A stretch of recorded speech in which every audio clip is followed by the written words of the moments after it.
500 gram fox style millet dosa ಮಿಕ್ಸ್ಗೆ 1 litre ನೀರು ಬೆರೆಸಿ. ನಾನ್ ಸ್ಟಿಕ್ ದೋಸಾ ಪ್ಯಾನ್ ಅನ್ನು ಕಾಯಿಸಿ. ನಂತರ ದೋಸೆ ಹಿಟ್ಟನ್ನು ದೋಸಾ ಪ್ಯಾನಿನಲ್ಲಿ ತೆಳ್ಳಗೆ ಹಾಕಿರಿ.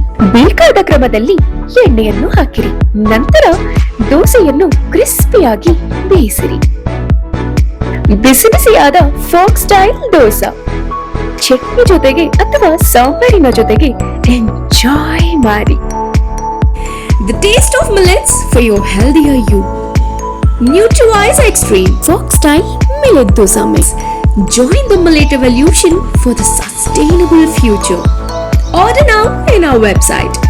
Also available on Amazon, Flipkart, Meesho and Danzo.